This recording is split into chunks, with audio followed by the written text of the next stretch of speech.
वीरम् अनंत वर्णादिदंसन सहावम् भोक्ष्यामि नियमसारम् केवली श्रुत केवली भणिदम् नम कर अनंत उत्कृष्ट दर्शन ज्ञानमय जिन वीर को कहो नियम सार सु केवली श्रुत केवली पर कथित को।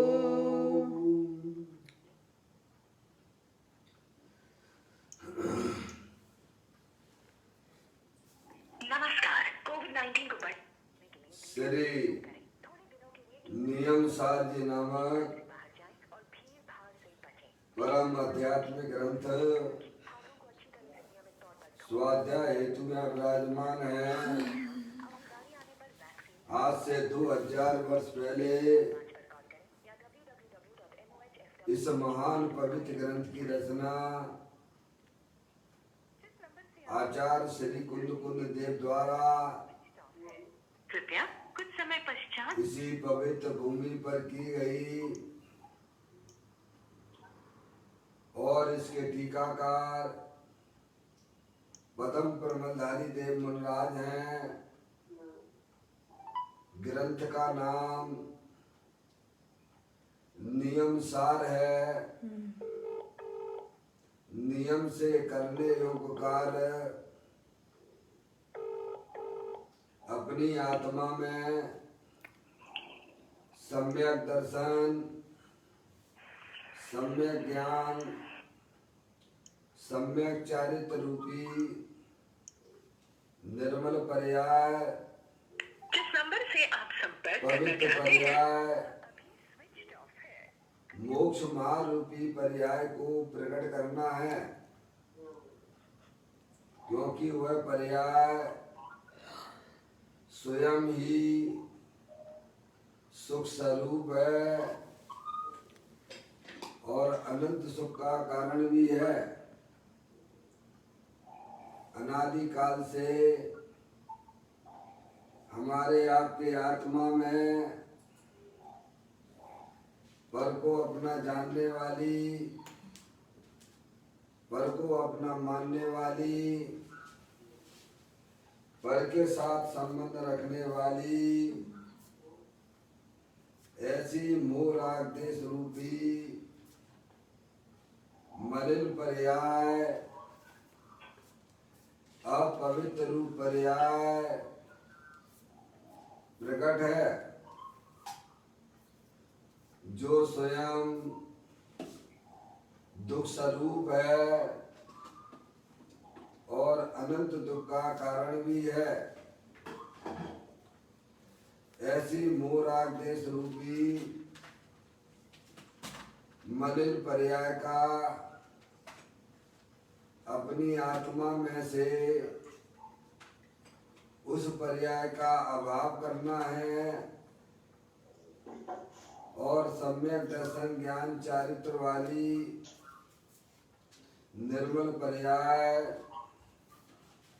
पवित्र पर्याय, मोक्ष महारूपी पर्याय को प्रकट करना है। ऐसे कार्य की प्राप्ति जनवाणी माता के द्वारा अपने आत्मा के स्वरूप को पहचानना, अपनी जो आत्म वस्तु है वह परद्रव, प्रभाव और पर्याय से विभिन्न एकमात्र अखंड ज्ञान ज्योति स्वरूप है। ऐसे गायक प्रभु परमात्मा का माँ जनवाणी माता के द्वारा परिचय करके तत्पश्चात शरीर रागादि ये सब कर्मकृत वस्तुएं हैं। इनका हमारे आत्मा के साथ में किसी भी प्रकार का कोई संबंध नहीं है। इस प्रकार सम्यक विज्ञान पूर्वक शरीर रागादि की रुचि छोड़कर अंदर में जो अखंड ज्ञान ज्योति स्वरूप भगवान आत्मा है उसमें ही अपनापन स्थापित करना, उसी को ही निज रूप से जानना, उसमें ही अपनी वर्तमान पर्याय को मग्न कराना, उसे ही अत्यंत परमात्मा ने धर्म कहा है।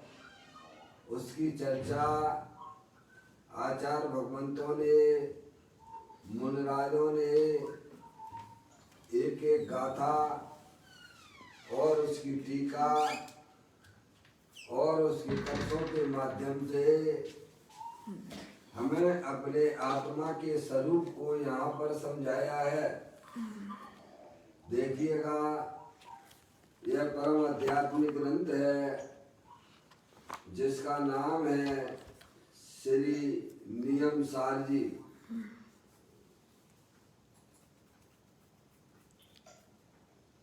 जिसके 7वें अधिकार की चर्चा हम और आप यहाँ पर कर रहे हैं, जिसका नाम है शुद्ध निश्चय प्रायश्चित अधिकार, जिसके अंतर्गत 119वें नंबर की गाथा है। उसका प्रारंभिक पाठ करते हुए आचार्य भगवंतों ने जो इस गाथा के में शुद्ध प्रायश्चित का स्वरूप बताया है, उसको समझकर हम भी अपनी आत्मा की पर्याय में शुद्ध निश्चय प्रायश्चित रूपी पर्याय को प्रकट करें। गाथा का पाठ करते हैं। निज आत्मा के ध्यान से सब भाव के परिहार की इस जीव में सामर्थ्य है। निज ध्यान ही सर्वस्व है।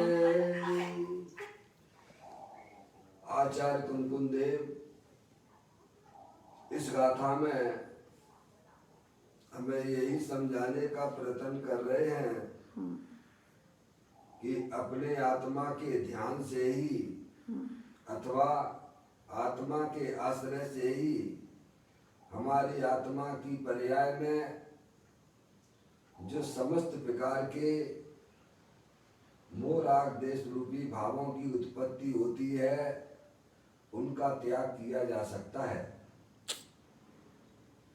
ऐसी जीव में सामर्थ्य है। अपने आत्मा का ध्यान करे, ऐसी उसके पर्याय में भी सामर्थ्य है।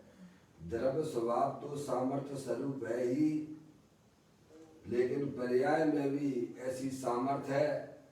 लो अजय भाई का ही फोन किया। पर्याय में भी ऐसी सामर्थ्य है। अगर ये आत्मा अपने त्रिकालिक ध्रुव भगवान आत्मा का आश्रय लेकर पर्याय में होने वाले समस्त मोराग देश रूपी जो भाव है उनका नाश किया जा सकता है। यह गाथा में यहाँ पर यह बात बता रही है। निज आत्मा के ध्यान से सब भाव के परिहार की इस जीव में सामर्थ्य है। निज ध्यान ही सर्वस्व है। क्या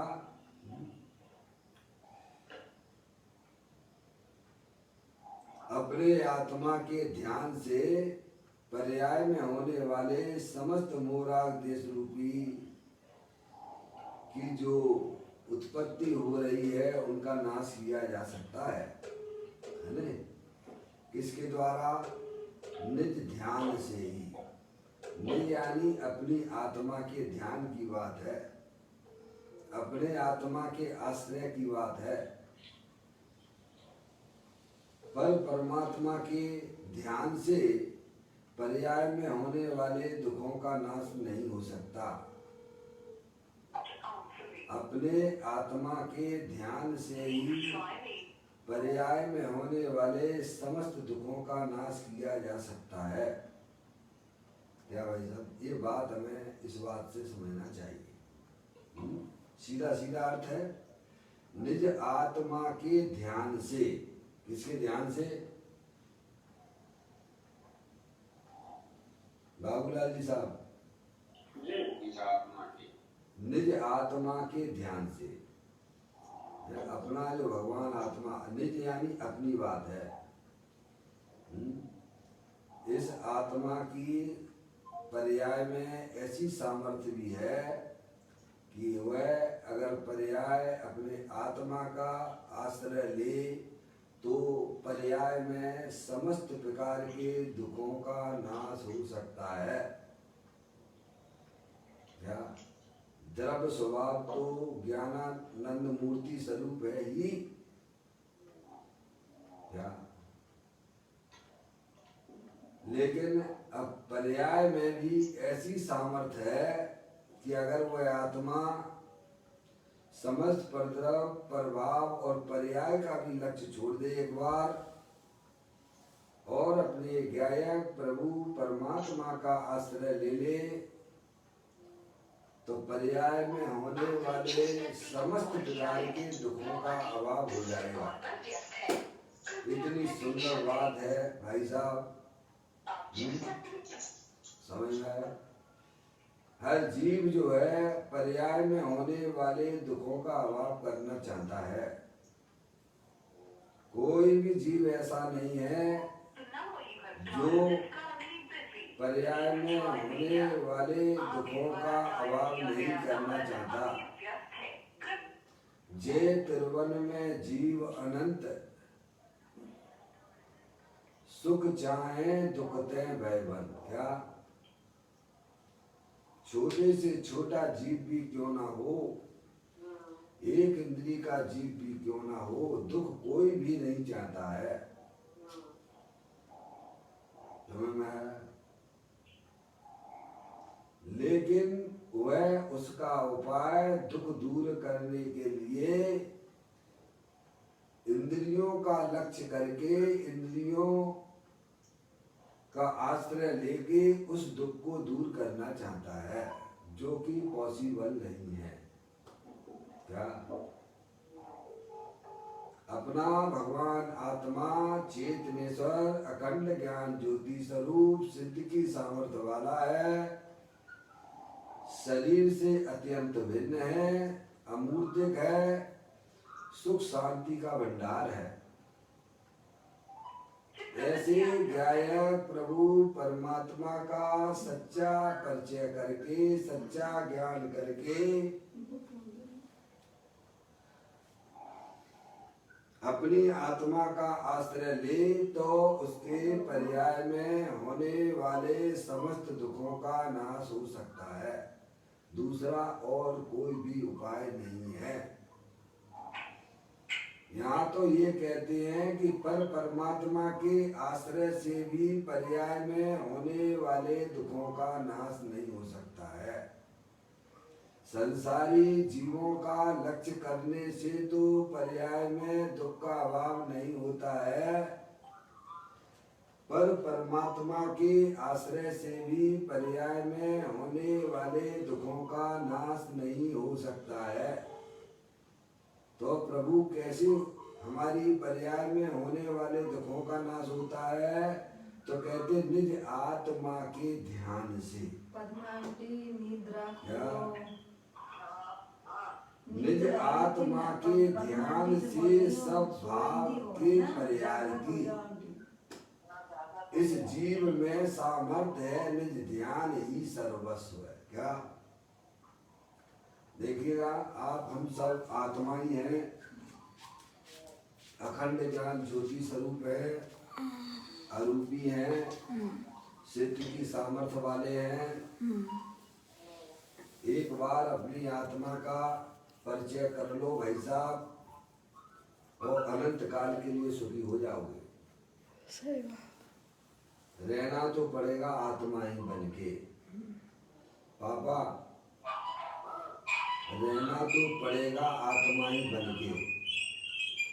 जड़ तो कभी हो नहीं पाओगे, चाहे कितना भी शरीर को अपना जानो अपना मानो, वो तुम्हारा कभी हो नहीं सकता है। सही बात। कितना भी बढ़िया बढ़िया सुंदर वस्तुएं खिलाओ तो भी वह तुम्हारा हो सकता नहीं है। तुम चेतनेश्वर भगवान आत्मा हो, अरूपी हो, अखंड ज्ञान ज्योति स्वरूप हो, सिद्ध की सामर्थ्य वाले हो। समझ में आया? एक बार भाई साहब ये मनुष्य पर्याय मिली है, अपनी आत्मा का सच्चा ज्ञान कर लो, इसमें अपने उपयोग को यहाँ लगाओ। माँ जनवाणी माता के द्वारा अपने आत्मा के स्वरूप को पहचानो। क्या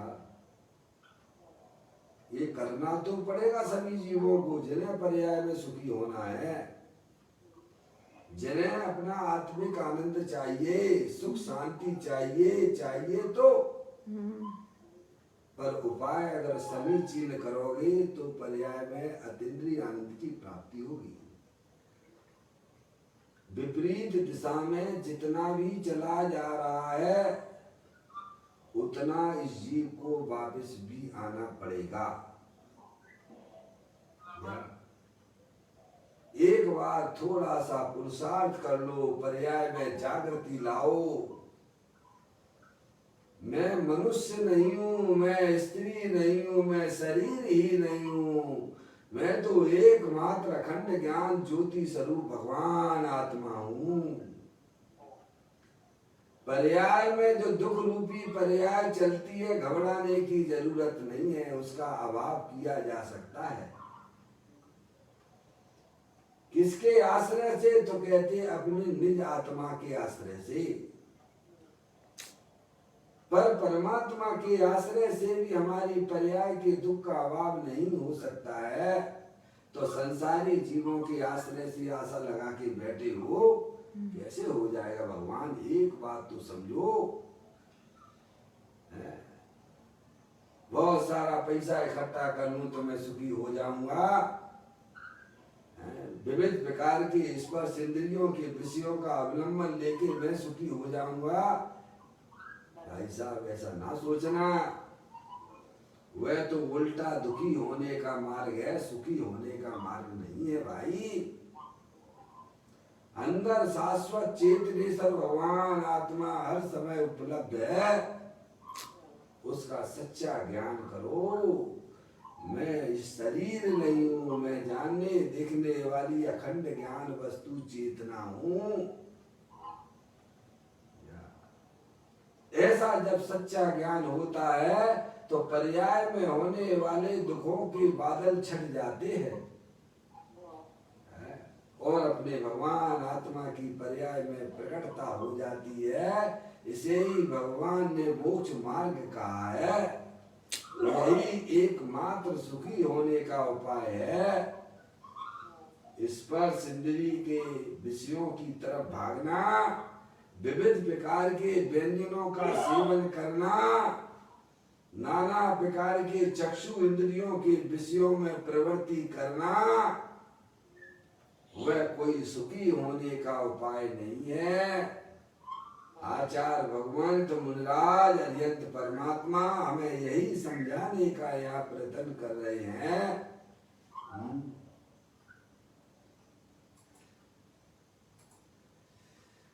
कि निज आत्मा के ध्यान से, आप पढ़िए, आप गाथा को ध्यान से ध्यान दीजिए, आप थोड़ा अपना उपयोग केंद्रित कीजिए। निज आत्मा के ध्यान से, इनके ध्यान से ये नहीं लिखा है कि परमात्मा के ध्यान से। हाँ बाबूलाल जी साहब, आप देखिए, आप थोड़ा देखिए, विचार कीजिए, किसके ध्यान की बात की जा रही है? अंदर में चेतनेश्वर भगवान आत्मा शाश्वत है, अमूर्तिक है, अनंत शक्तियों के भंडार वाला है।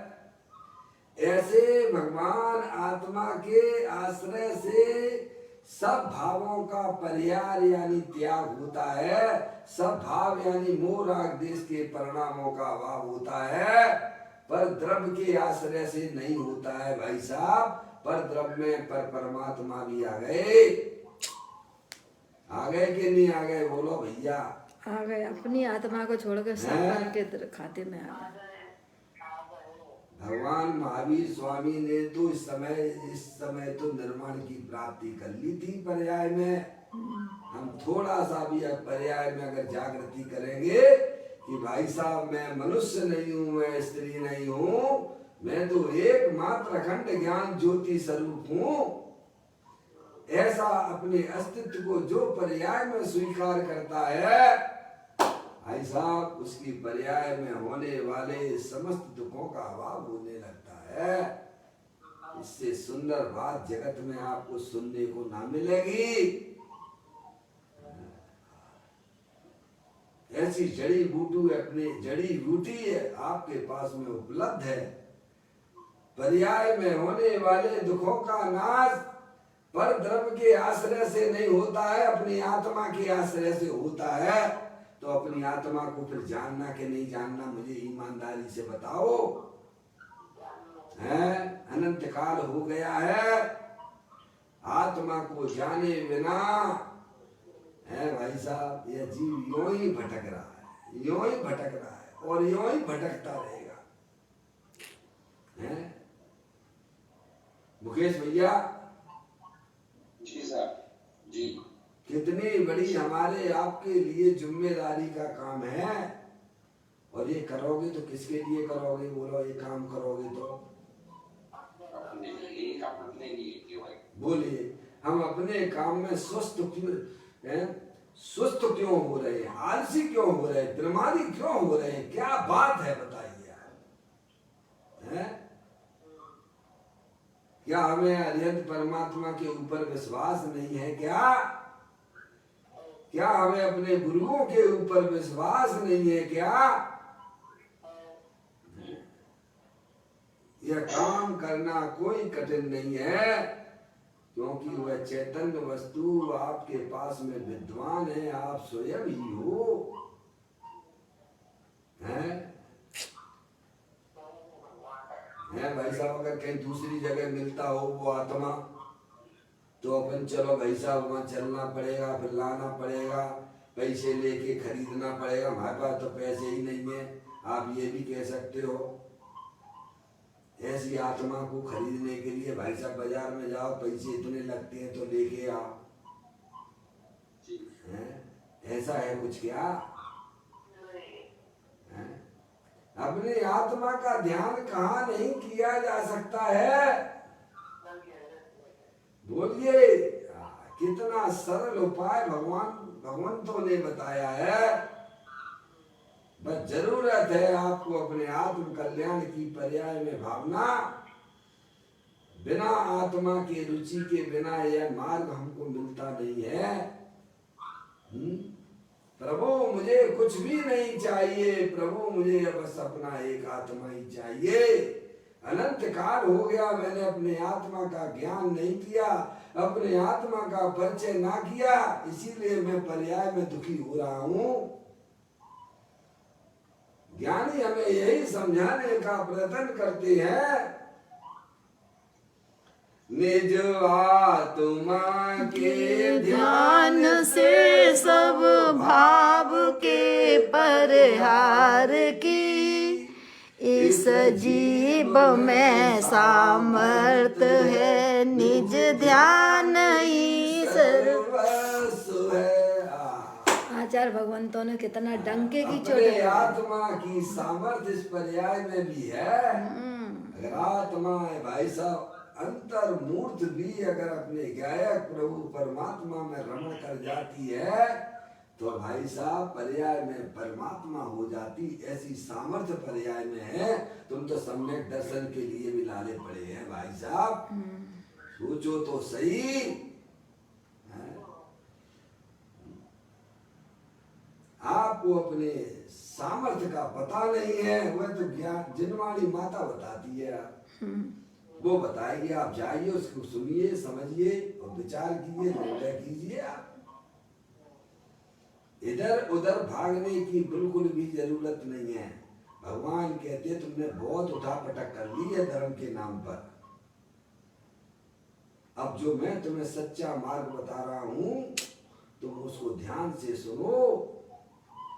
तुम्हारे सब प्रयोजन की सिद्धि तुम्हारे आत्मा के ध्यान से हो जाती है। और आत्मा का ध्यान आत्मा के ज्ञान के बिना नहीं होता है। क्या ऐसी सुंदर बात है भाई। निज आत्मा के ध्यान से सब भाव के परिहार की। निज जीव में सामर्थ है, निज ध्यान ही सर्वस्व है। ये आचार्य कुंकुम देव ने हमें इस गाथा के माध्यम से समझाया है, बताया है। हम उस बात का आदर करते हुए विनय पूर्वक प्रभु की बात को स्वीकार करते हुए अपने उपयोग को सब तरफ से समेटते हुए एक प्रभु की बात को सुनने में विचार करने में लगाएं तो अवश्य हमारी पर्याय में जो उन्होंने अपनी पर्याय में किया है वह कार्य हम आप सब कर सकते हैं।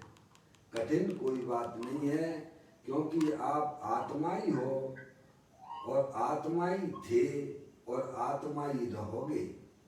इसीलिए अपन को सबको यह कार्य के प्रति सावधान हो जाना चाहिए।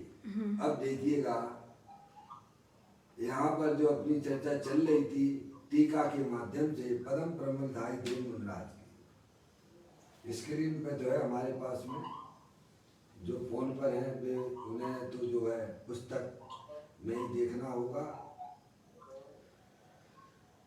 पढ़ता हूँ। परम प्रमलधारी देव मुनिराज की टीका जो कल चल रही थी उसी को आगे बढ़ाते हुए वह चैतन्य वस्तु कैसी है उसके स्वरूप को बताते हुए यहाँ समझाते हैं। समस्त परद्रव्यों के परित्याग रूप लक्षण से लक्षित कैसी है चैतन्य वस्तु? समस्त परद्रव्य से भिन्न है। क्या शरीर ये परद्रव्य है, अंदर में होने वाले रागादिक परिणाम वे भी परद्रव्य हैं। आत्मा के साथ में जो 8 कर्मों का संयोग है वे भी परद्रव्य हैं। आप चित्र में देखिएगा यहाँ शुद्धात्मा का वह स्वरूप बताया है कि जो व्हाइट कलर जो शुद्धात्म वस्तु है जो आत्मा है वह समस्त परद्रव्य से भिन्न है। 9 कर्म, येलो कलर, ये ऑरेंज कलर, ब्लैक कलर का 8 कर्म जो आत्मा के साथ में 8 कर्मों का संयोग अनादि से है, उनकी सत्ता है। 8 कर्मों की सत्ता भी है। जैसे शरीर की सत्ता है ऐसे ही हमारे आत्मा के साथ में 8 कर्मों की भी है। 8 कर्मों रूपी शरीर की सत्ता है। और ये पर्याय में मूल आदेश के बजे ब्लू कलर दिखाया है। आप चित्र के माध्यम से आचार्य भगवंतों की बातों को बहुत अच्छी तरह से समझ सकते हो। इसमें कहीं कोई कठिनाई नहीं आती है। इस चित्र में यही दिखाने का प्रयत्न किया गया है कि जो चैतन्य वस्तु जो शुद्धात्म वस्तु है वो मैं हूँ, जो कि अनंत शक्तियों के भंडार वाली है, सिद्ध भगवान जैसी है। क्या तो वह अखंड ज्ञान ज्योति स्वरूप भगवान आत्मा समस्त परद्रव्यों के प्रत्याग रूप लक्षण से लक्षित है। कैसे है?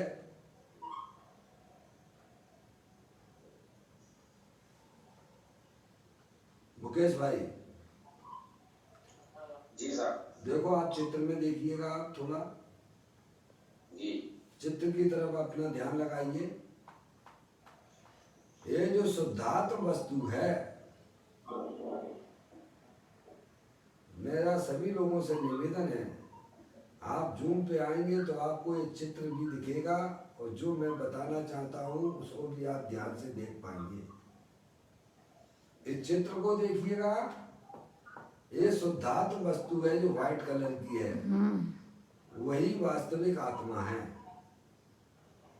क्या बाबूलाल जी दिख रहा है आपको? बाबूलाल जी साहब देखिएगा, या चित्र पे देखिएगा। आवाज आ रही बाबूलाल जी साहब? हाँ देखिए, थोड़ा ध्यान देखिए, या चित्र में देखिएगा। ये अंदर ये जो व्हाइट कलर का जो शुद्धात्म वस्तु है, प्रत्येक जीव का स्वरूप ऐसा है, अनंत शक्तियों के भंडार वाला है, कारण परमात्मा रूप से विद्वान है। घट घट अंतर जिन बसे, घट घट अंतर जैन, मति मदरा के पान से मत वाला समझे नहीं। सारी चीजें हमने इस चित्र में दिखाने का प्रयत्न किया है। यहाँ यही बताने का प्रयत्न किया जा रहा है, जो आचार्य भगवंत मुनिराज हमें यही समझाने का प्रयत्न करते हैं कि अपनी जो चैतन्य वस्तु है, जो शुद्धात्म वस्तु है, वो समस्त परद्रव्यों के प्रत्याग रूप लक्षण से लक्षित। क्या कैसी है वह चैतन्य वस्तु? परद्रव शरीर और इस कर्म, अंदर 8 कर्म। जब शरीर से भिन्न है तो शरीर से भिन्न के जो भिन्न वस्तु है उनकी बातें आप बिल्कुल छोड़ दीजिए, आप उनकी तरफ ध्यान देने की जरूरत नहीं है आपको। यहीं पर देखिए, अपने शरीर के अंदर की बातें बता रहा हूं आपको। अंतरात्मा आत्मा कैसे होता है? आत्मा के ज्ञान के बिना नहीं होता है। आत्मा के परिचय के बिना अंतरात्मा नहीं हो सकता है। क्या तो कहते हैं, शरीर समस्त आ गए, समस्त परद्रव्यों के प्रत्याग रूप लक्षण से लक्षित।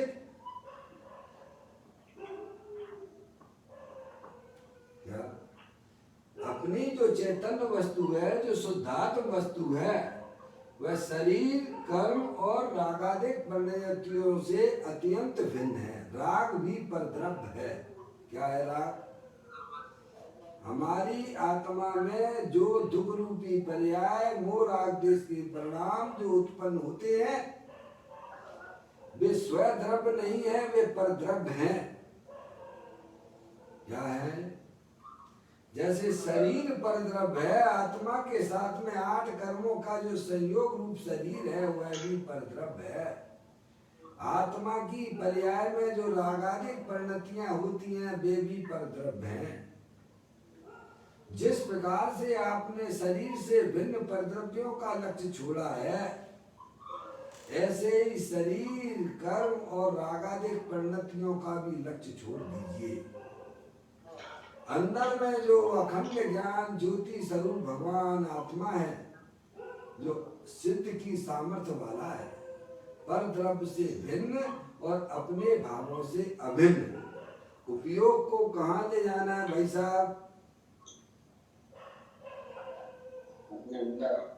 अंदर ले जाना है भाई साहब। ये ज्ञान कहाँ से आ रहा है? ये प्रति समय जो ज्ञान की उत्पत्ति हो रही है, ये किसमें से हो रही है? शरीर में से हो रही है। क्या 8 कर्मों में से आ रहा है ज्ञान? क्या नहीं, ये ज्ञान ही में हूँ।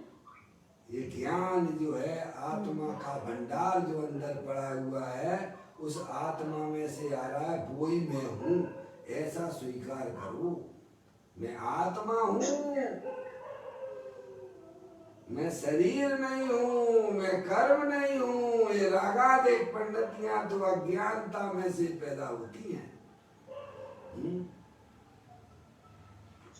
तो कहते हैं समस्त परद्रव्यों के प्रत्याग रूप लक्षण से लक्षित अखंड नित्य निरावरण सहज परम पारणामिक भाव की भावना से है?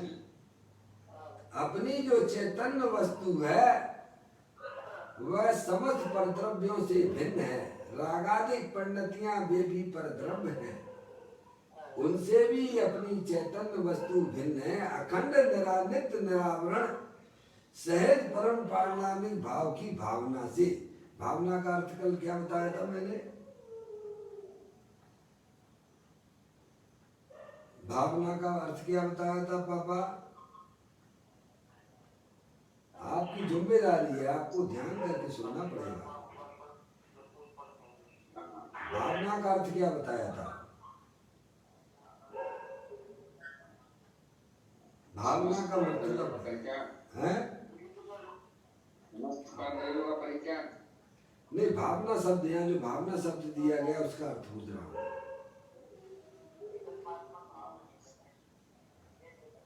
निर्विकल्प यानी भावना का मतलब ये है आत्मा का आश्रय, आत्मा का ही श्रद्धान, आत्मा का ही ज्ञान और आत्मा का ही आचरण, वो इसका नाम भावना है। आत्म भावना भावता जीव लये केवल ज्ञान को, यानी अपनी आत्मा के आश्रय से ही मुक्ति दशा की प्राप्ति होती है। या आश्रव रूपी भावना ना लेना या बीतराग परिणति रूप की भावना लेना। क्या लेना?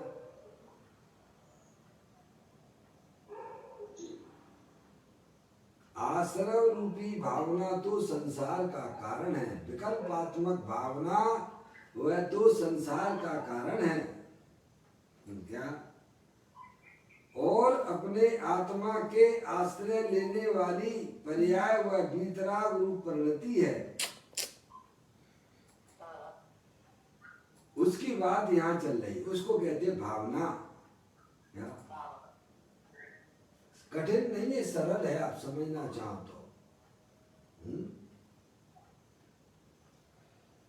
तो कहते हैं चैतन्य वस्तु कैसी है? तो समस्त परद्रव्यों के प्रत्याग रूप लक्षण से लक्षित अखंड नित्य निरावरण सहज पारणामिक, सहज परम पारणामिक भाव की भावना। क्या कि जो अंदर अखंड ज्ञान ज्योति स्वरूप है, ऐसे ज्ञायक प्रभु परमात्मा के ज्ञान श्रद्धान और चारित्र पूर्वक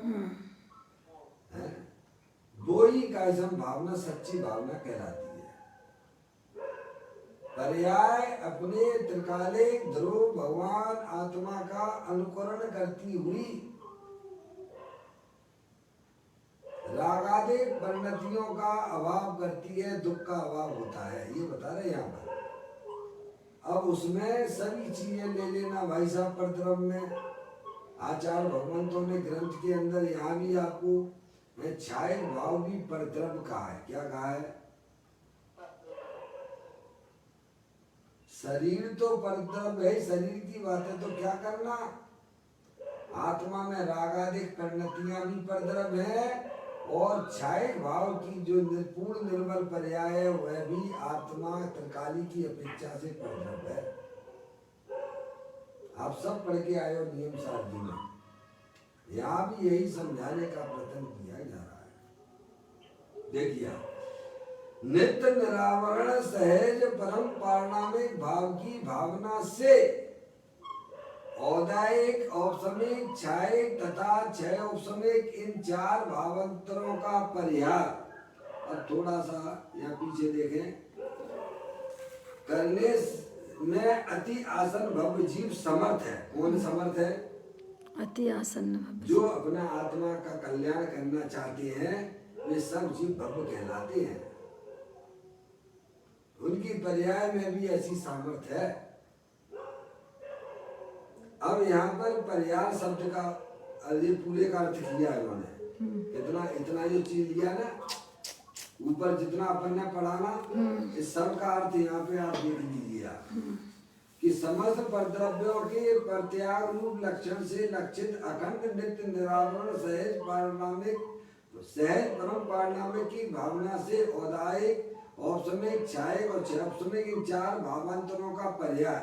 अब ये एक लिखा है, ये नीचे फुट नोट में बता रहा है जो कि आपके नियम सार ग्रंथ में फुट नोट पे नीचे बारीक बारीक शब्दों में दिया है, वो यहाँ पर मैं पढ़ रहा हूँ, आप देख सकते हो। आप देखिएगा यहाँ चार भावों के पर्याय में पर्याय यानी अभाव, पर्याय का मतलब अभाव। छायक भाव रूप शुद्ध पर्याय का भी पर्याय यानी त्याग करना का है क्या? थोड़ा कठिन तो लगता है क्योंकि हमें शब्दों का परिचय नहीं है, लेकिन अगर अपना उपयोग लगाओगे तो वो चीज सरल हो जाएगी। अभ्यास के द्वारा कौन सी चीज सरल नहीं होती है भाई, हैं? जी सर। और इसमें अपना उपयोग अपने में लग गया तो और सरल हो जाए। अरे भाई साहब फिर क्या कहना, बल्ले बल्ले हो गई आत्मा की। जी। घर बैठे आत्मिक आनंद लीजिए आप। आनंद लेने के लिए जीव कब से अनादि काल से इधर उधर भटकता चला जा रहा है। गर्मी पड़ रही है, अरे गर्मी पड़ेगी, सर्दी पड़ेगी भाई साहब, हैं? बारिश होगी, सब तो सीजन में सब चलता ही रहेगा ना। गर्मी पड़ रही तो एसी का उपयोग कर लो, कब तक कर लोगे भाई साहब? कितने दिन तुम्हारा एसी काम करेगा? सब पराधीन साधन है। पापा, अरे पापा, गर्मी भयंकर पड़ रही है, हैं? सुखी होने के लिए क्या करना है पापा? बाहर इतनी गर्मी पड़ रही है, तड़प रहा है आत्मा, हैं? आत्मा नहीं तड़प रहा तो कौन तड़पता है? शरीर, शरीर तड़पता है क्या? आत्मा नहीं तड़पता है तो क्या शरीर तड़पता है क्या? कौन तड़पता है? हैं? कौन तड़पता है? आपने कहा आत्मा नहीं तड़पता तो क्या शरीर तड़पता है क्या? मेरी बात का पूरा जवाब देना। आपने बोला कि आत्मा नहीं तड़पता है तो कौन तड़पता है? मेरा प्रश्न आपसे है। मैं बोलिए क्या बता रहे? आत्मा नहीं तड़पता तो शरीर तड़पता है, कौन तड़पता है फिर?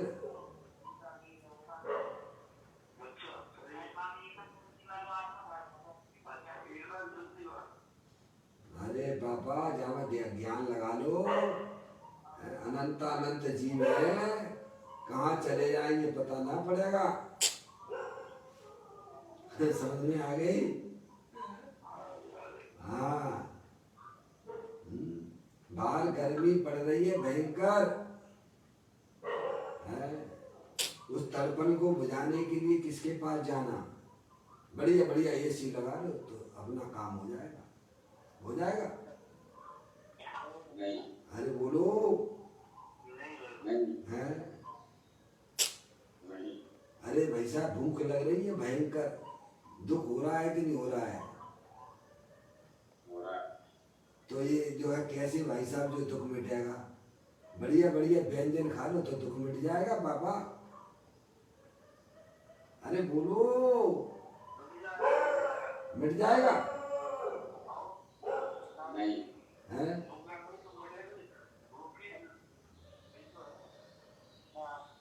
पापा इसीलिए कहते सब छोड़ो।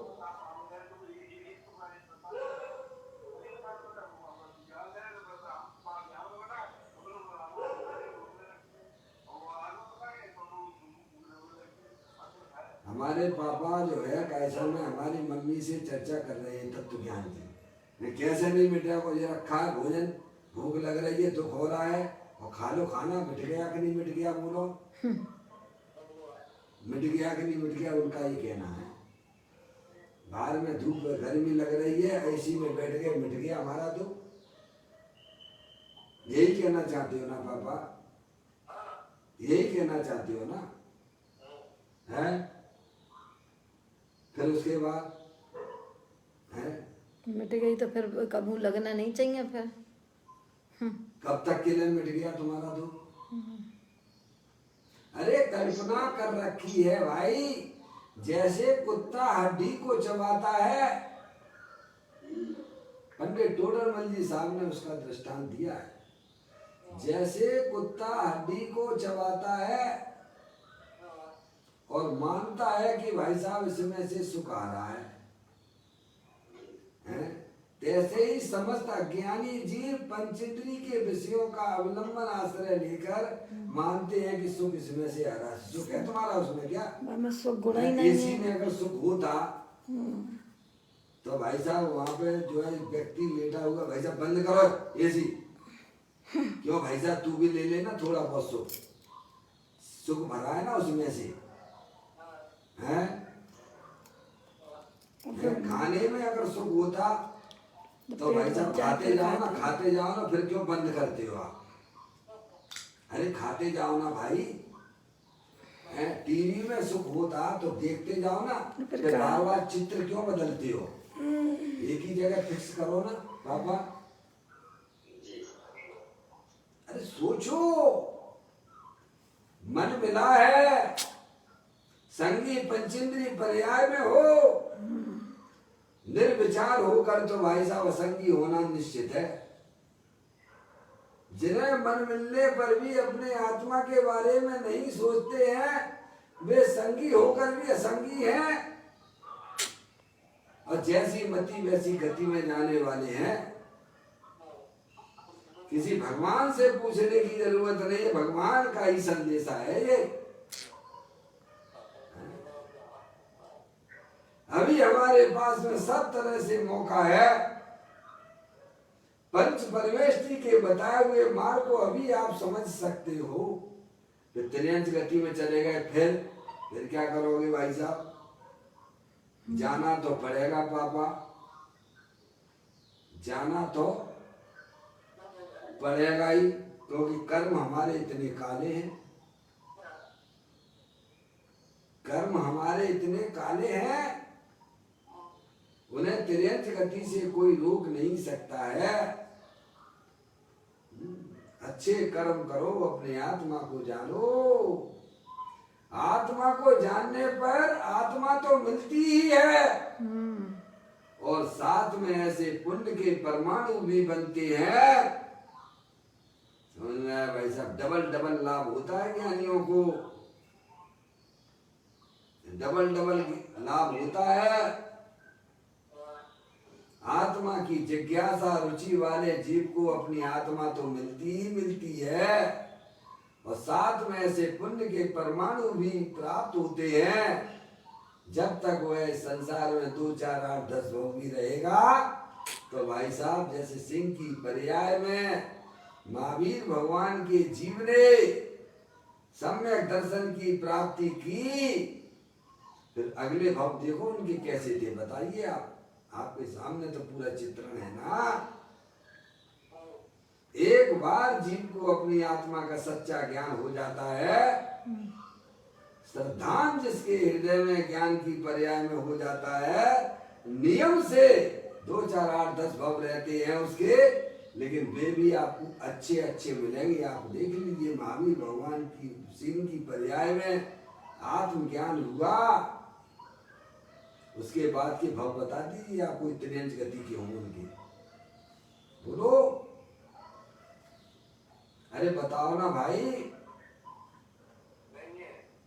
सम्यक दर्शन की प्राप्ति महावीर भगवान को सिंह की पर्याय में हुई, अपने आत्मा का ज्ञान हुआ कि मैं शरीर नहीं हूँ, मैं तो जानने देखने वाली अखंड ज्ञान चैतन्य वस्तु हूँ। ऐसा जहाँ श्रद्धान ज्ञान हुआ, उसके बाद की उनकी पर्याय बताओ कैसी थी? अरे बोलो भाई। प्रथमान योग तो आप सब पढ़ते ही हो ना भाई, हैं? उसके बाद की उनकी पर्याय बता दीजिए आप। क्या वे त्रियंश गति में गए, कीड़े मकोड़े हुए, क्या नरक में गए वे नहीं हैं? नहीं बताइए आप। सब चित्रण हमारे सामने पड़ा हुआ है, फिर देरी किस बात की है भाई साहब? क्यों हम आलसी और प्रमादी हो रहे हैं अपने आत्मा को जानने में? जानना तो पड़ेगा ही। जी जानना तो जी मुकेश भाई, जी सर। जानना तो पड़ेगा ही। क्यों जानना पड़ेगा साहब? क्यों जानना पड़ेगा? आपको क्यों जानना पड़ेगा? हम नहीं जानते हैं, नहीं जानते हैं। नहीं जानते हो तो तुम क्या आत्मा से जड़ हो जाओगे क्या? नहीं हैं? जी जानना मानना समझना पड़ेगा। पड़ेगा ही, क्योंकि आत्मा में सुख शांति चाहिए, अतीन्द्रिय आनंद चाहिए। तो अपने आत्मा के स्वरूप को पहचानो। जे स्वरूप समझे बिना पावे दुख अनंत। समझो। अपने आत्मा को जाने बिना ये आत्मा अनंत दुखों का पहाड़ लेके चल रहा है। और अपने आत्मा को जानने पर सारे दुखों के बादल छट जाते हैं। ऐसी चैतन्य वस्तु दे देवल में विराजमान है। उसकी बात यहाँ हमें ज्ञानी समझाते हैं। देखिएगा, यहाँ चार भावों के परिहार में छायक भाव रूप शुद्ध पर्याय का भी परिहार त्याग करना का है। क्या? उसका कारण इस प्रकार है। किस प्रकार है? शुद्धात्म द्रव का ही सामान्य का ही आलंबन लेने से छायक भाव रूप प्रकट शुद्ध पर्याय होती है। भगवान को अनंत अरियंत परमात्मा सिद्ध परमात्मा है। उनके पास में छायक भाव रूप पर्याय है, केवल ज्ञान रूपी पर्याय है। समझ रहे हैं? तो कहते किसके अवलंबन से उन्हें प्राप्त हुई है? शुद्धात्म द्रव्य का ही सामान्य का ही आलम्बन लेने से, किसके आश्रय से? शुद्धात्म तत्व का। भगवान अरिहंत परमात्मा को पर्याय में जो केवल ज्ञान की प्राप्ति हुई, सिद्ध भगवान को जो निर्वाण पर्याय की प्राप्ति हुई, मोक्ष पर्याय की प्राप्ति हुई, किसके आश्रय से हुई है भगवान ये बता दो मेरे को। ईश्वर के आश्रय, खुद के आश्रय। मंदिर में दर्शन करते हो पापा के नहीं करते हो? मंदिर में पर परमात्मा के दर्शन करते हो कि नहीं करते हो? करते हो। तो वहां क्या देखते हो ये बताओ। तो शांत मुद्रा कहाँ से आई है? अंदर में देखो, शरीर को ना देखो। शरीर को भी देख लो तो भाई साहब अंदर की है, कहते चेहरे पर अपने परिणाम स्वयं में भी झलकने लगते हैं। अंदर के परिणाम चेहरे पे दिखने लगते हैं।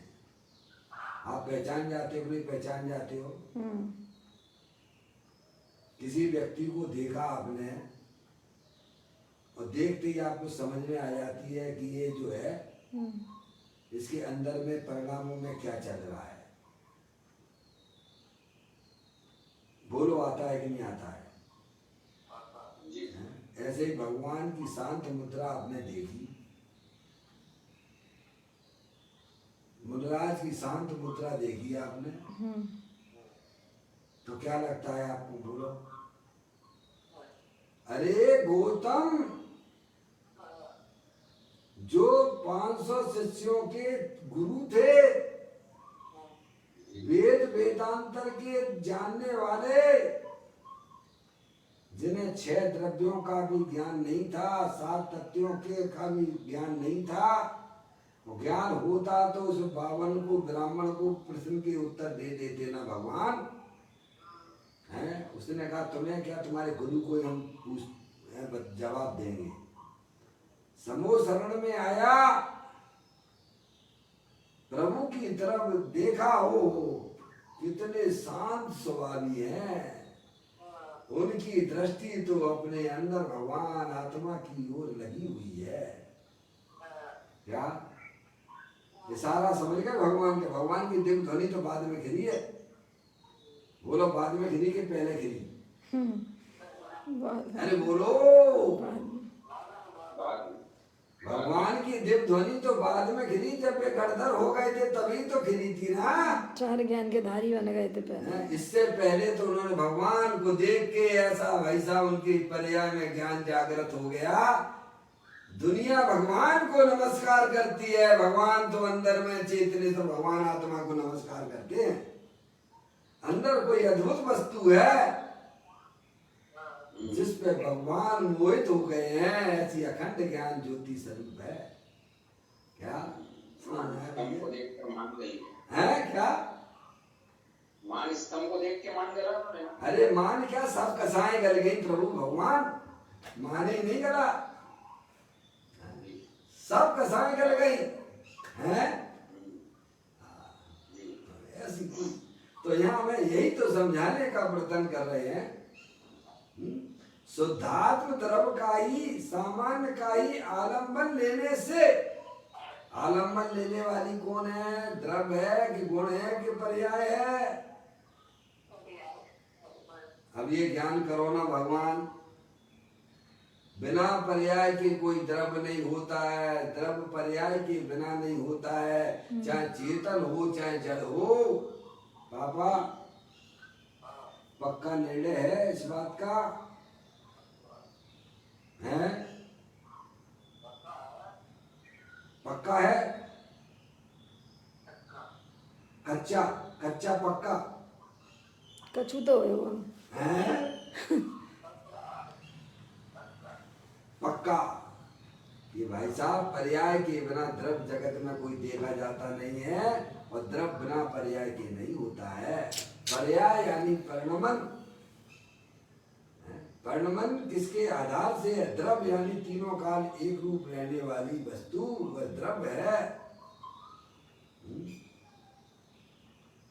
तो यहाँ कहते हैं शुद्धात्म द्रव्य का ही, सामान्य का ही आलम्बन यानी आश्रय लेने से छायक भाव रूप यानी केवल ज्ञान रूप पर्याय, प्रकट शुद्ध पर्याय होती है। क्या? जो शुद्ध जाने आत्म को, वह शुद्धता को प्राप्त, शुद्धता को प्राप्त हो।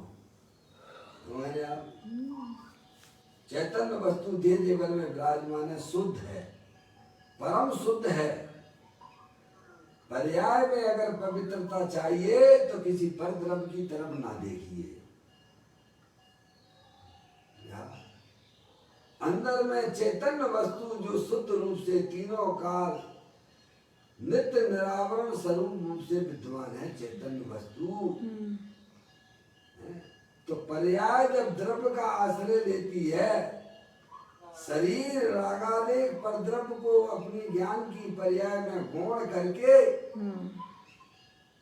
अंदर में अखंड ज्ञान ज्योति स्वरूप का जब ये जीव आश्रय लेता है, तब उसकी पर्याय में भाई साहब तत्काल दुख के बादल छट जाते हैं, और अल्प काल में उसकी पर्याय में छायक भाव जैसी पर्याय, केवल ज्ञान जैसी पर्यायों की उत्पत्ति होने लग जाती है। ये बता रहे हैं हमें इसमें। कहते हैं शुद्धात्म द्रव्य का ही, सामान्य का ही आलम्बन लेने से आपके पास में सब है, द्रव्य भी है और द्रव्य के साथ में रहने वाले अनंत गुण, अनंत शक्तियां भी है। और वे शक्तियां कैसी है? जैसी सिद्ध परमात्मा के पास में है, अत्यंत परमात्मा के पास में है, वैसी की वैसी शक्तियों का भंडार दे देवन में विराजमान भगवान आत्मा है। और पर्याय भी है। हमारी पर्याय निरंतर पर द्रव्यों की तरफ आशा लगाए बैठी है। गाय की खूब पैसा इकट्ठा कर लो और सुखी हो जाएंगे। बाबा बढ़िया बढ़िया व्यंजन कर लो तो सुखी हो जाएंगे। हैं? इसीलिए उधर के पीछे पीछे भागते हैं। जब तुम्हें ये ज्ञान हो जाए कि भाई साहब सब कुछ तो अपने पास में है, क्या भिखारी जैसे इधर उधर घूमते फिर रहे हो, उस भिखारी को अगर ये ज्ञान हो जाए कि जिस जमीन पर मैं बैठा हुआ हूं उस जमीन के अंदर 10 फीट अंदर भाई साहब खजाने का खजाना भरपूर पड़ा हुआ है। क्या भंडार पड़े हुए हैं खजाने के, तो उसका भीख मांगना खत्म हो जाएगा कि नहीं हो जाएगा मुझे बता दो आप। हैं उस भिखारी को ये मालूम पड़ जाए कि जिस जमीन पर मैं बैठा हुआ हूं उसके 10 फीट नीचे देख लो खजाने के भंडार पड़े हुए हैं भाई साहब, तो वो भीख मांगेगा फिर? 10 फीट नीचे खोदो ना भाई साहब, ये छोड़ो ना भीख मांगने। ऐसे ही पर्याय को यह बात समझ में आ जाना चाहिए कि मेरी चैतन्य वस्तु में अनंत शक्ति रूपी खजाने पड़े हुए, रत्नों के भंडार पड़े हुए हैं।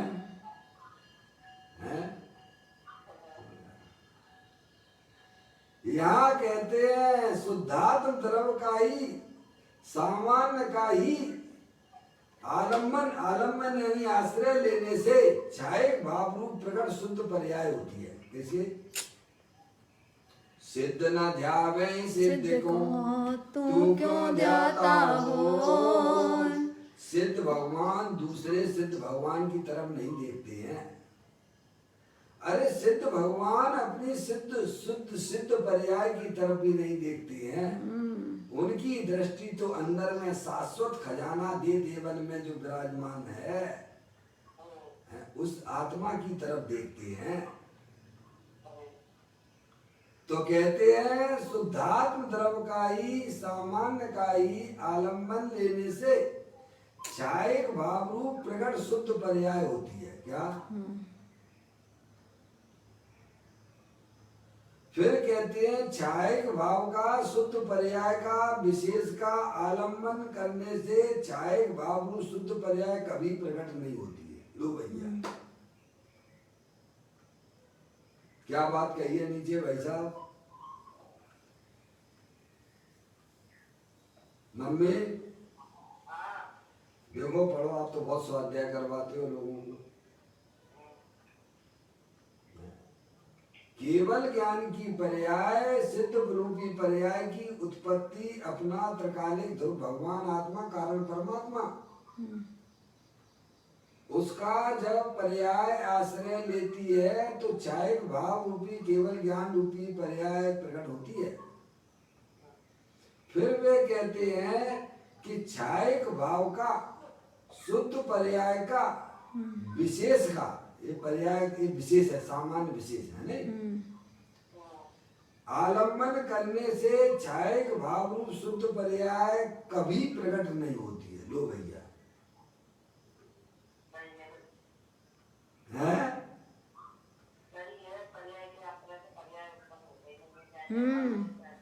बस हम तो अंदर में मलिन पर्याय की रुचि रखे होंगे। हाँ, शुद्ध पर्याय क्यों नहीं रखे? काय की रुचि है? अशुद्ध पर्याय है? हमें तो अशुद्ध पर्याय जो है भाई छोड़ने में तकलीफ हो रही है। मई मन लगो है? जैसे जो है ना है? वो तोता होता है ना, नल्ली को पकड़े हुए है। काय को पकड़े हुए है? नल्ली को पकड़े हुए है। तो वो सोचता कि अगर मैं इसे छोड़ दूंगा तो मैं मर जाऊंगा। क्या हो जाएगा? क्या सोचता है? मर जाऊंगा। तोता नल्ली को पकड़े हुए है और ऐसा मान रहा है कि भाई साहब अगर मैंने नल्ली को छोड़ दिया तो मैं मर जाऊंगा। ऐसे ही समस्त अज्ञानी जीव अशुद्ध पर्याय की रुचि अंदर में जागृत है और इसे अगर मैंने छोड़ दिया तो मैं तो मर जाऊंगा। यही दृष्टि चल रही है। यहाँ ज्ञानी कहते हैं कि शुद्ध पर्याय का भी हम अवलंबन नहीं लेते हैं, आश्रय नहीं लेते हैं, उसमें भी मैं पना स्थापित नहीं करता हूँ। मैं तो अंदर में जो अनंत शक्तियों के भंडार भगवान आत्मा उसमें मैं बना है ज्ञानियों का। इसीलिए आचार्य कुंदकुंद देव ने समय सार जी के 6वें नंबर की गाथा में यह बात जगत को बताई प्रमत्त अप्रमत्त नहीं, मैं तो एक ज्ञायक भाव हूँ। सही बात है।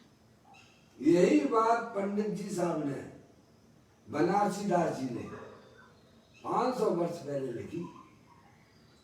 एक देखिए जानिए रम रहिए एक टोर, समल विमल न विचारिए यही सिद्ध नहीं और। क्या पर्याय कैसी भी हो, चाहे मलिन पर्याय हो चाहे निर्मल पर्याय हो, वह हमारे आश्रय करने लायक नहीं है।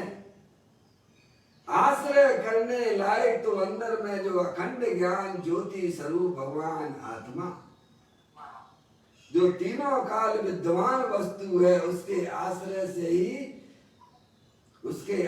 से ही केवल ज्ञान और सिद्ध पर्याय की प्राप्ति होती है। पर्याय के आश्रय से, चाहे भले ही पूर्ण शुद्ध पर्याय भी क्यों ना हो, उसके आश्रय से भी केवल ज्ञान की प्राप्ति नहीं होती है।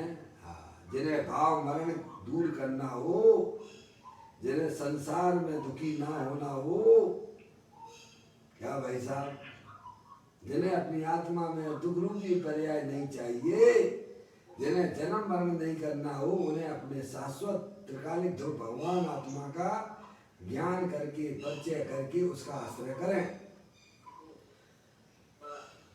देखिए बहुत सुंदर वाक्य बताते हैं।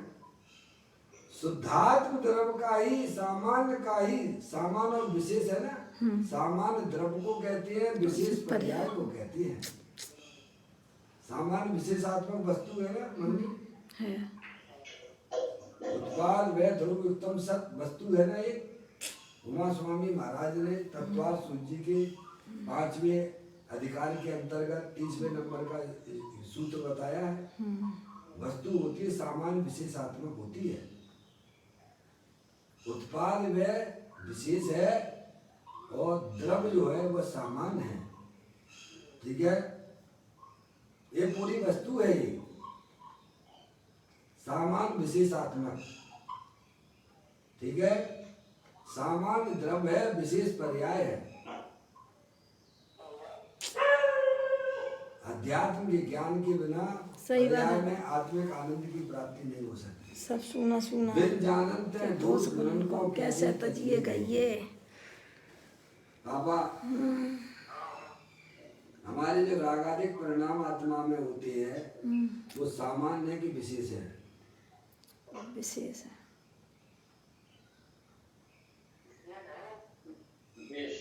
इतना सोच, विशेष है। पर्याय में होते हैं ना, वो भी विशेष जो है ना, वो हमारे आत्मा का स्वरूप नहीं है। समझ में आया भैया? अभी तो पर लक्ष्य से प्रकट हो, लोगों के पास में पर लक्ष्य से प्रकट होने वाली अभी पर्याय तो कोई धर्म की चर्चा ही नहीं है, गुणों की चर्चा ही नहीं है, पर्याय की चर्चा ही नहीं है। यहाँ ग्रंथों में सब लिखा पड़ी है। टाइम नहीं है ना भाई साहब, कैसे आत्मा का कल्याण होगा बताओ मुझे।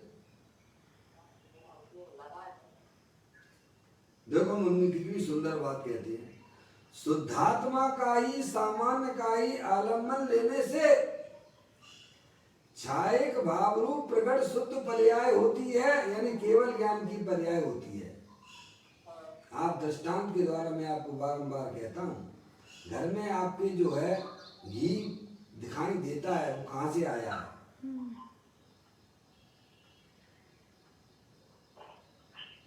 पापा, घी लाते हो घर में? कहाँ से लाते हो? डेयरी पे से हैं? और डेयरी वाले से पूछो भैया तुम घी कहाँ से लाते हो?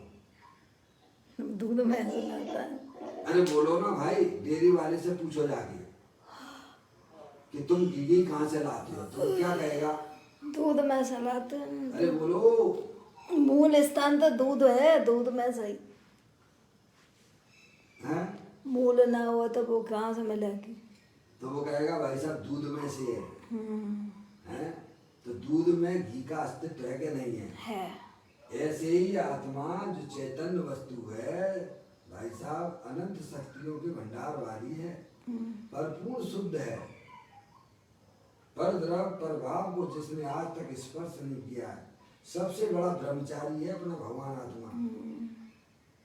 क्या उसने पर पदार्थ पर किसी को ग्रहण ही नहीं जिसने किया। पर द्रव को आज तक छुआ नहीं है, स्पर्श किया नहीं है, ऐसी चैतन्य वस्तु देह देवर में विराजमान है। किया नहीं है, स्पर्श किया नहीं, पर मान्यता में ऐसा मरा जा रहा है। बताओ। तो उसमें से छायक भाव रूपी यानी केवल ज्ञान रूपी पर्याय की उत्पत्ति हुई कि आत्मा स्वभाव से ही कारण परमात्मा स्वरूप है, और जो जीव उसका आश्रय लेते हैं उनकी पर्याय में केवल ज्ञान परमात्मा दशा प्रकट होती है। सही बात है। ये बात पहले समझाई आपको। तो धातु द्रव का ही सामान्य का ही आलम्बन लेने से छायक भाव रूप प्रकट शुद्ध पर्याय होती है। एक बात ये, फिर दूसरी बात कही उन्होंने कि छायक भाव का यानी शुद्ध पर्याय का विशेष, शुद्ध पर्याय यानी विशेष, द्रव्य सामान्य है, ऊपर सामान्य दिया है, द्रव्य शुद्धात्म द्रव का ही सामान्य का ही, सामान्य विशेषात्मक वस्तु होती है। फिर कहते हैं कि छायक भाव का, शुद्ध पर्याय का, विशेष का, शुद्ध पर्याय विशेष पर्याय का आलम्बन यानी आश्रय, आलम्बन यानी आश्रय करने से छायक भाव रूप शुद्ध पर्याय, फिर क्या लिखा है, कभी प्रकट नहीं होती। ये क्या कह दिया। तो फिर परद्रव्यों के आश्रय अपन आप सब बैठे हुए हैं, क्या भाई साहब, कौन के आश्रय से बैठे हो? तो संसारी जीवों का आश्रय अपन लेने बैठे हैं, बोलो कैसे हो जाएगी। यहाँ तो कहते हैं छायक पर्याय के आश्रय से भी, छायक भाव के आश्रय से भी जब पर्याय में निर्मल पर्याय प्रकट नहीं होती है, तो परद्रव्यों के आश्रय से हम क्या आशा लगाए बैठे हुए हैं। सही बात है। भगवान तो ये कहते हैं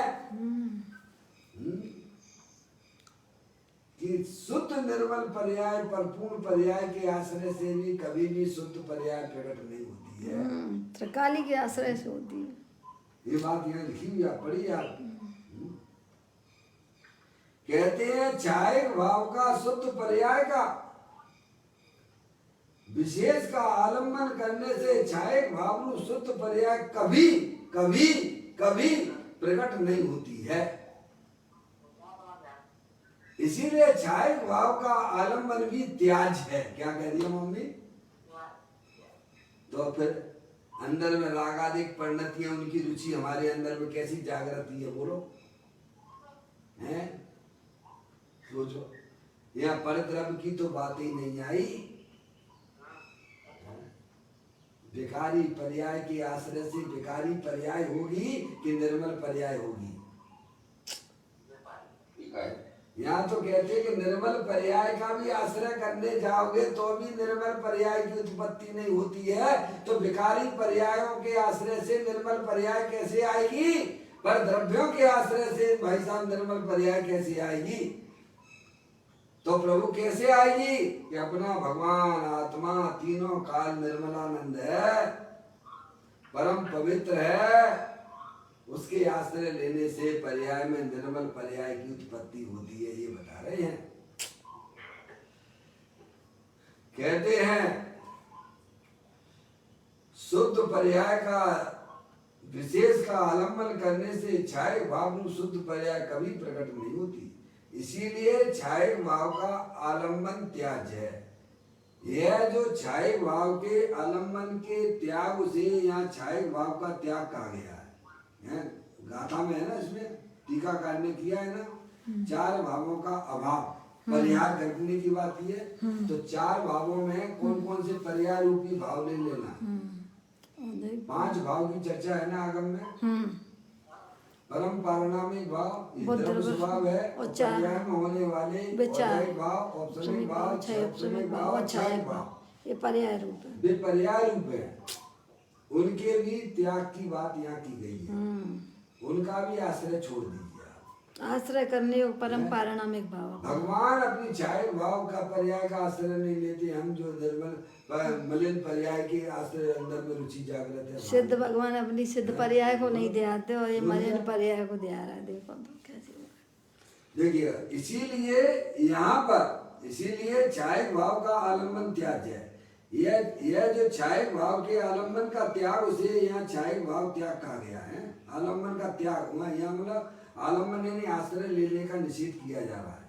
समझ गए? आलम्बन का मतलब छायक भाव का भी आलम्बन छोड़ने के लिए यहाँ त्याग कहा गया है।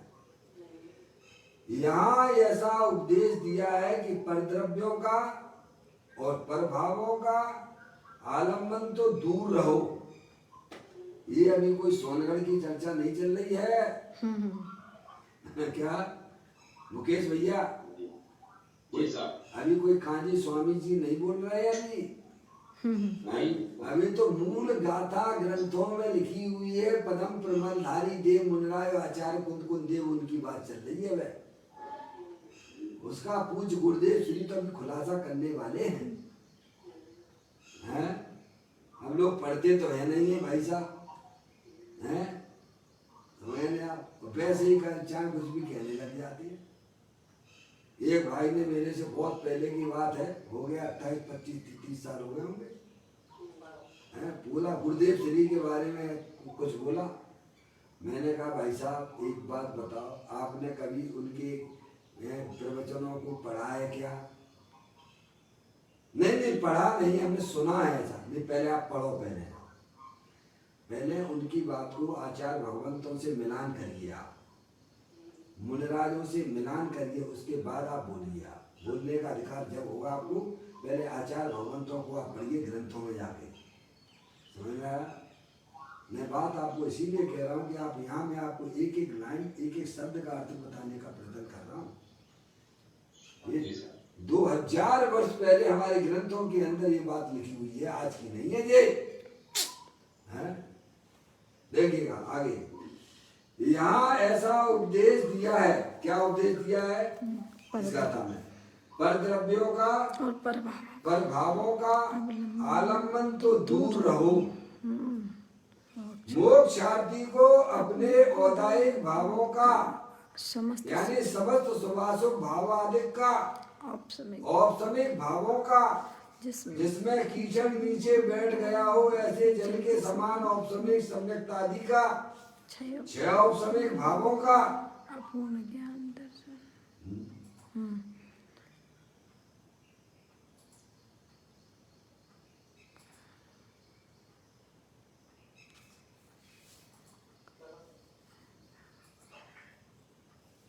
ये थोड़ा 1 मिनट के लिए 1 सेकंड के लिए थोड़ा यहाँ जूम की कुछ है जो है, देखिएगा।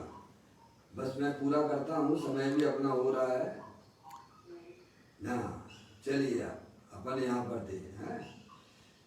मोक्षार्थी को क्या बात की? जो अपनी पर्याय में परिपूर्ण निर्मल दशा प्रकट करना चाहता है उसकी बात है, उसको कहते हैं मोक्षार्थी। जो अपनी आत्मा में परिपूर्ण निर्मल पर्याय प्रकट करना चाहता है उसको कहते हैं मोक्षार्थी। मोक्षार्थी को अपने औदायिक भावों का, औदायिक भाव यानी जो अपनी आत्मा की पर्याय में शुभाशुभ रूप परिणाम होते हैं, ब्रैकेट में दिया है। समस्त शुभाशुभ भावादिक का, औपसमिक भावों का, दूसरे भाव का नाम औपसमिक भाव। औपसमिक भाव किसे कहना? जिसमें कीचड़ नीचे बैठ गया ऐसे जल के समान औपसमिक सम्यक है। फिटकरी डाली आपने, गंदगी नीचे बैठ गई और निर्मल पर्याय ऊपर पानी ऊपर आ गया, उसको कहते हैं औपसमिक भाव। और 6 औपसमिक भावों का यानी अपूर्ण ज्ञान दर्शन चारिता आदि पर्यायों का, तथा छायक भावों का यानी छायक सम्यक आदि सर्वथा शुद्ध पर्यायों का भी आलम्बन छोड़ना चाहिए। मात्र अब आइए आप, मात्र नीचे आइए आप। हाँ यहाँ मैं पढ़ाता हूँ आपको, नीचे फुटनोट पढ़ रहा हूँ। मात्र परम पारिणामिक भाव का शुद्धात्म द्रव्य सामान्य का आलम्बन लेना चाहिए। किसको आलम्बन? अपने जिन्हें अपनी आत्मा की पर्याय में केवल ज्ञान सिद्ध रूपी पर्याय की प्राप्ति करनी है, उन्हें औदायिक भावों का औपसमिक भावों का, 6 औपसमिक भावों का, 6 भाव रूपी पर्यायों का आश्रय छोड़ देना चाहिए और अंदर जो त्रिकालिक ध्रुव भगवान आत्मा जो कि परिपूर्ण शुद्धता पर्याय का कारण है, ऐसे गायक प्रभु परमात्मा का आश्रय लेना चाहिए। ये बात बताई जा रही है। उसका अवलंबन लेने वाला। कहते हैं परम पारिणामिक भाव, 5वां भाव है ना, परम पारिणामिक भाव का शुद्धात्म द्रव्य सामान्य का आ गया ना, आलम्बन लेना चाहिए। उसके आलम्बन लेने वाला भाव ही महाव्रत, समिति, मुक्ति, प्रतिक्रमण, आलोचना, प्रत्याख्यान, प्रायश्चित आदि सब कुछ है। लो क्या भाई सब कुछ होगा। एक को आपने स्वीकार किया अपने भगवान आत्मा को, तो आपके पर्याय में सब प्रकट हो गए। क्या हो गए? एक ही साधे सब साधे भी हो गए, समिति भी हो गई, मुक्ति भी हो गया, प्रतिक्रमण भी हो गया, आलोचना भी हो गई, प्रत्याख्यान भी हो गया, प्रायश्चित भी हो गया, और जो धर्म के नाम पे कहा जाता है वो सब हो गया। समझ गए? किसके आश्रय से? एक अपने आत्मा के आश्रय, अपने त्रिकालिक ध्रुव भगवान आत्मा के आश्रय से सब चीजें तुम्हारी हो जाती है धार्मिक। बोलो आत्म स्वरूप का आलंबन, आत्म स्वरूप का आश्रय, आत्म स्वरूप के प्रति सन्मुखता, आत्म स्वरूप के प्रति झुकाव, आत्म स्वरूप का ध्यान, परम पारिणामिक भाव की भावना, मैं ध्रुव शुद्ध आत्म द्रव्य सामान्य हूँ, ऐसी परिणति इन सब का एक अर्थ है। इन अपने त्रिकालिक ध्रुव भगवान आत्मा का आश्रय लेना यही वास्तव में पर्याय का कर्तव्य है। और इसी को भगवान ने धर्म कहा। इस प्रकार की अपने टिप्पणी पढ़ी है। कल इसका विशेष खुलासा तो जो है पूज्य गुरुदेव श्री करेंगे ही वहाँ पर। अभी अपन ने मूल ग्रंथों को पढ़ रहा हूँ और यहाँ पे पदम परमंथाई देव मुनराज को भी पढ़ रहा हूँ। इस प्रकार से यह चर्चा विशेष बाकी है। निज निधि निज में